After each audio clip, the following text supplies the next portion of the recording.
Antarctica, due to its harsh climate, is the most difficult place on Earth to perform archaeological research. The research bases and expeditions have only uncovered a tiny percentage of the continent. If there are artifacts or ruins to be found, they're covered in thick layers of snow and permafrost, waiting for us to discover them.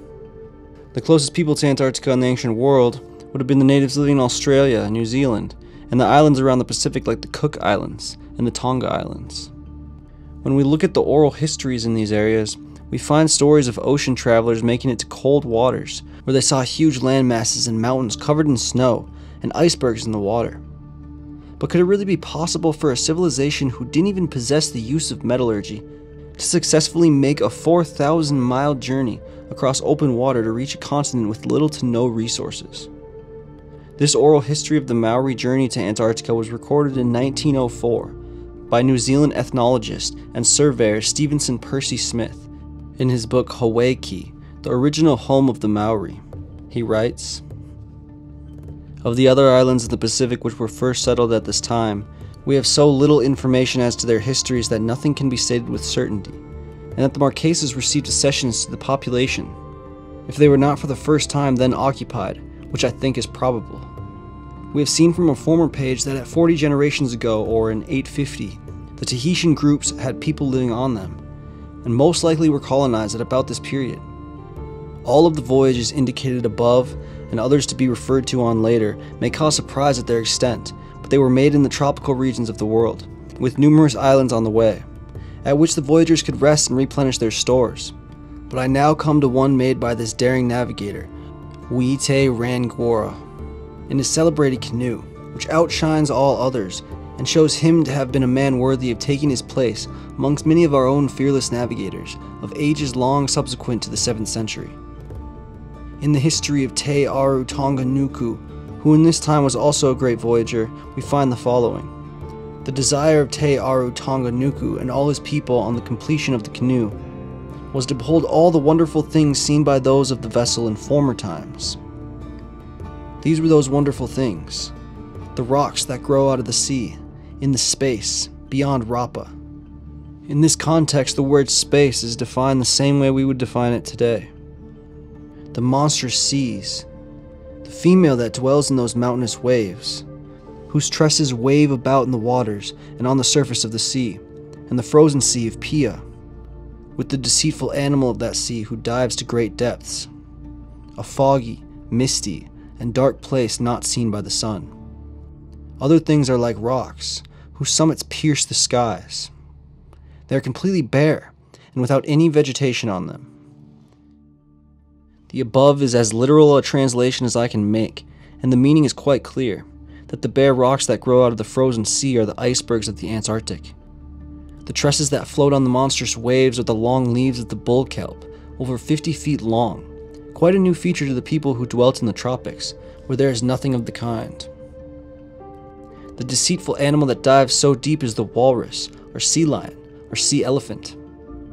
The frozen ocean is expressed by the term for arrowroot, which when scraped is exactly like snow, to which this simple people compared it as the only or best simile known to them. Now, the Antarctic ice is to be found south of Rapa in about latitude 50 in the summertime, and consequently, both Te Rangora and Te Aru Tonga Nuku, at different times 250 years apart, must have gone to those high latitudes, as the story says, to see the wonders of the ocean. Since the above account of these Antarctic voyages was written in 1897, I have come across a further confirmation of the story. When relating my visit to eastern Polynesia, to the Maoris of the Ngāraru tribe, west coast New Zealand, I was asked if I had also visited the part of the ocean where the traditions state that the seas run mountains high, coming along in 3 great waves at a time, and where dwelt the monster, the Marakio. Now, the Marakio is a well-known figure depicted on ancient Maori carvings, and the origin of which has much exercised our ethnologists. It has the body and face of a man, but the lower half is a fish's body and tail. In fact, it is just like the merman, but it has, in addition, 2 long tusks coming out of the mouth, which the Maoris call ngongo, or tubes. These are as long as from the mouth to the waist of the figure. To my mind, this is the Maori representation of the walrus, or sea elephant, which they could see only in high latitudes.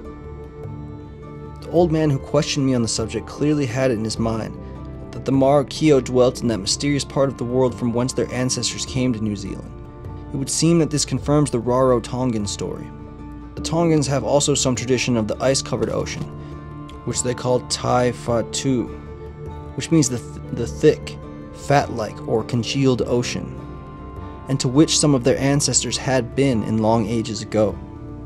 This I learned from Reverend J.E. Moulton, the best living authority on Tongan traditions, who after this will deny to the Polynesians the honor that is their due as skillful and daring navigators.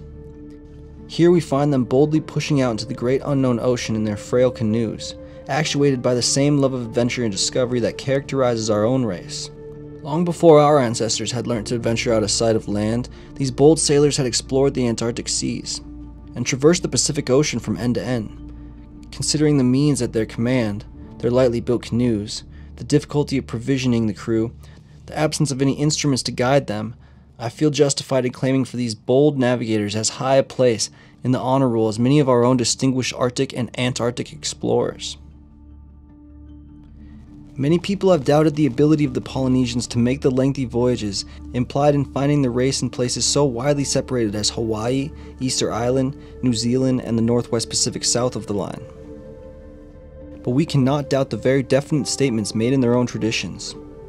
The love of adventure, of moving about from place to place, which is so characteristic of the race even in these days, has always been a feature in their lives. More often than not, they made these adventurous voyages with the definite object of establishing new colonies in which to settle, taking with them their domesticated animals, seeds, plants, and families. It has already been pointed out the effect the vast number of islands in Indonesia must have had on the people in increasing their power of navigation.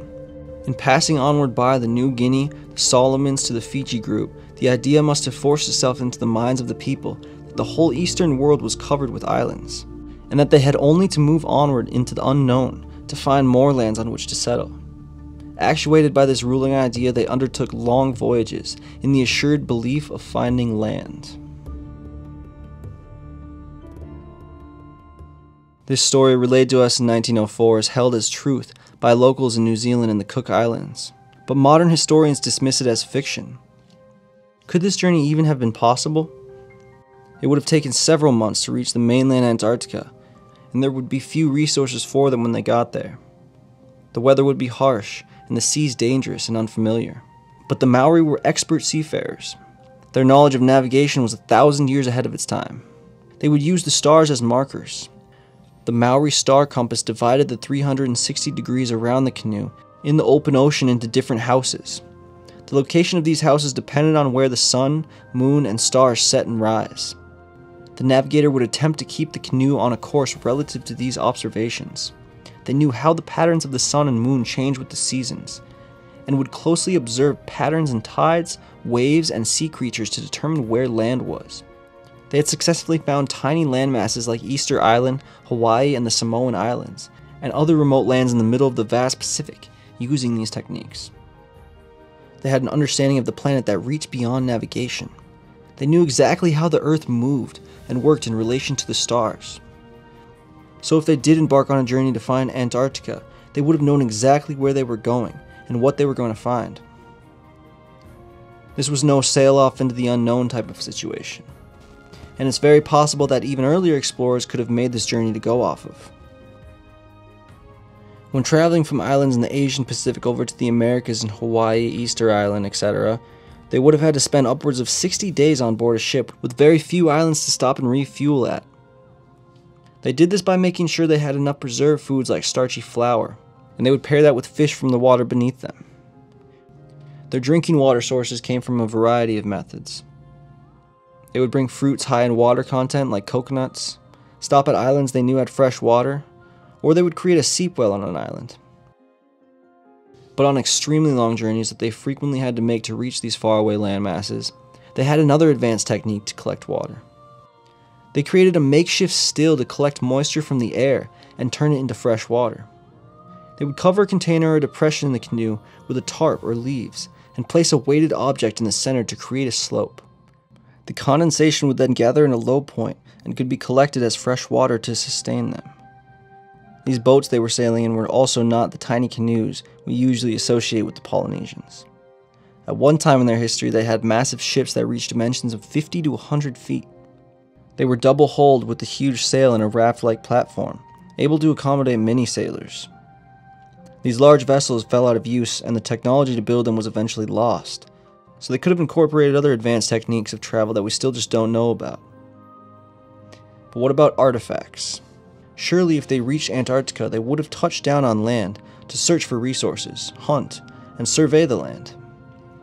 If they left the tiniest artifact on the continent, it would prove humans have known about the icy world over 1,000 years before European explorers found it. As of today, there have been no ancient artifacts found in Antarctica that we know of, but there have been on islands nearby. Archaeologists have found Maori pot shards on the Antipodes Islands, off the southernmost tip of New Zealand, and on the Derby Island, which is considerably south of the Antipodes. These pottery shards date back to the 13th or 14th century. And mysteriously, on the sub-Antarctic island of Macquarie, a craft of, quote, ancient design was found in 1810. This is considerably south and west of the Auckland Islands, only 560 miles from mainland Antarctica. It has been suggested that the craft was burnt for fuel that year in the ensuing penguin and seal oil fires, and that it was possibly a Polynesian vessel. I believe this remote island in the sub-Antarctic could very well be a refuel point, or even a settlement for these ancient Polynesian travelers spoken of in the Maori oral histories. An archaeological study on this island could very well turn up groundbreaking discoveries.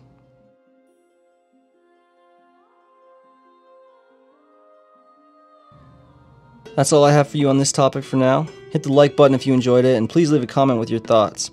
I always enjoy reading the different ideas and theories you guys have. Thank you so much for watching. See you next time.